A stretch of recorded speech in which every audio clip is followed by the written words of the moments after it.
Hello, and welcome to Literature and Lingerie's YouTube channel. My name is Allie. I will be your reader on this journey.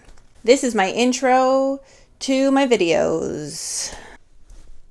Cue the intro.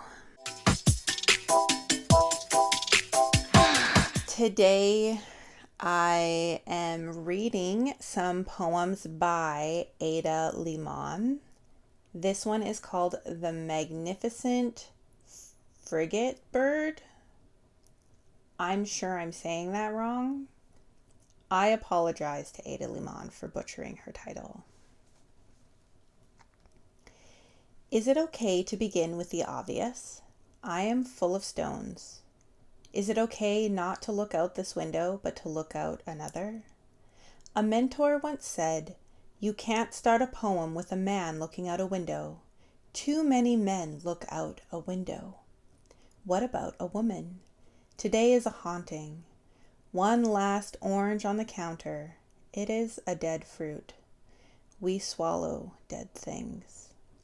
Once, in Rio near Leblon, large seabirds soared over the vast South Atlantic Ocean. I had never seen them before.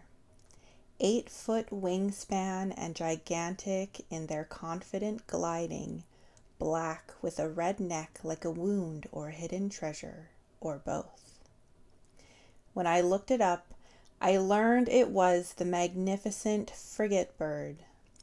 It sounded like that enormity of a bird had named itself. What a pleasure to say, "I am magnificent." And two, they traveled as a team, so I wondered if they named each other, generously tapping one another's deeply forked tail or their plumage, glistening with salt air. Their gular sac saying, "You are magnificent. You are also magnificent." It makes me want to give all my loves the adjectives they deserve. You are resplendent. You are radiant. You are sublime. I am far away from tropical waters. I have no skills for flight or wings to skim the waves effortlessly like the wind itself. But from here, I can still imagine rapture, a glorious caught fish in the mouth of a bird. Dang, that was a really good poem. I don't vet these before, I just read them. This poet was actually suggested to me by someone I know. I believe I read one of her other poems previously, which was also really good. Definitely recommend looking her up. This one is called Cyrus and the Snakes. My brother holds a snake by its head. The whole length of this snake is the length of my brother's body. The snake's head is held safely, securely, as if my brother is showing him something in the distant high grass. I don't know why he wants to hold them, their strong bodies wrapping themselves around the warmth of his arm. Constricting and made of circles and momentum, slippery coolness smooth against the ground. Still this image of him, holding a snake as it snakes as snakes do, both a noun and verb and a story that doesn't end well. Once, we stole an egg from the backyard chicken coop and cracked it just to see what was inside. A whole unhatched chick. Where we expected yolk and mucus was an unfeathered and unfurled sweetness. We stared at the thing, dead now and unshelled by curiosity and terrible youth. My brother pretended not to care so much while I cried, though only a little. Still, we buried it in the brush by the creeping thistle that tore up our arms with their speared leaves, barbed at the ends like weapons stuck in the rattlesnake grass. But I knew that he'd cry if he was alone, if he wasn't a boy in the summer heat being a boy in the summer heat.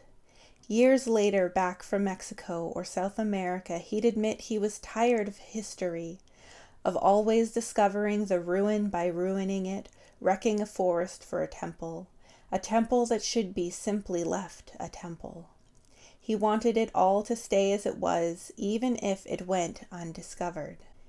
I want to honor a man who wants to hold a wild thing only for a second, long enough to admire it fully, and then wants to watch it safely return to its life, bends to be sure the grass closes up behind it. Dang. I was going to read some of my poetry, but now I figure I should not. I am going to read the last poem featured on this website, which I will link down below in case you would like to keep these poems or reread them at a later time. The Vulture and the Body. On my way to the fertility clinic, I pass 5 dead animals. First, a raccoon with all 4 paws to the sky, like he's going to catch whatever bullshit load falls on him next.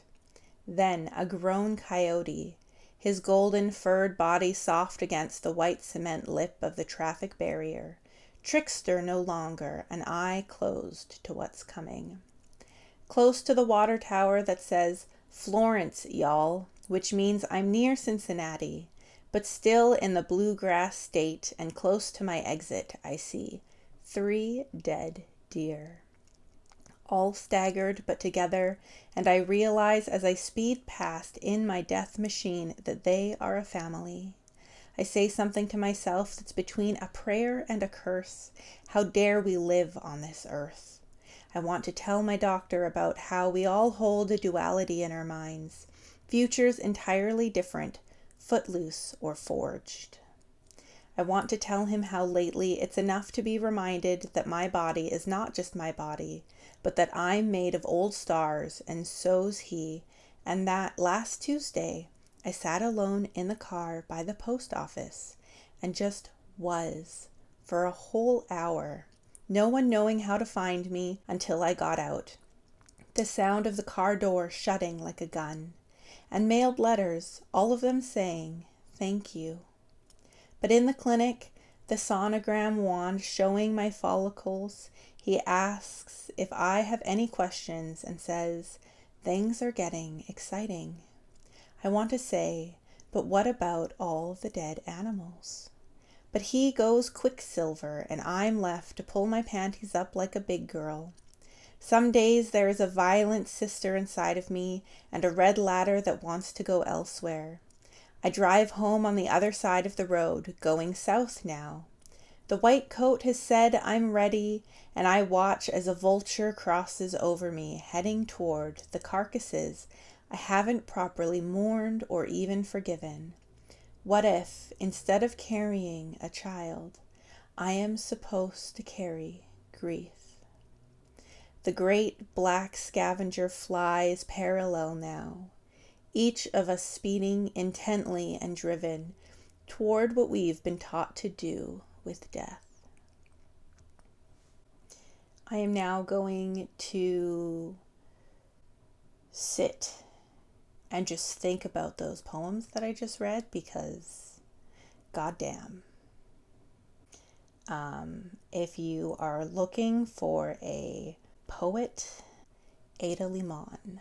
Again, I will link the page down in my description box. Thank you for joining me on another story or poetry adventure. Please do like this video. You can subscribe if you want to see more from me, and hit that notification bell so you know when I post, which is every Monday for flash fiction and every Thursday for poetry.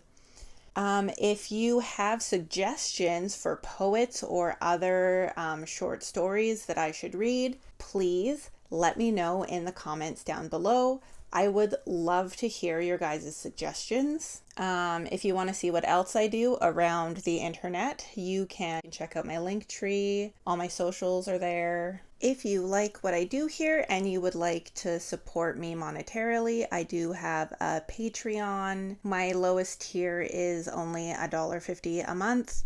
And if you join for at least $5 a month, you get access to my Discord server. And I will see you guys in the next one. Thank you to everyone on my Patreon. Your support means so much to me, and I couldn't do this without you.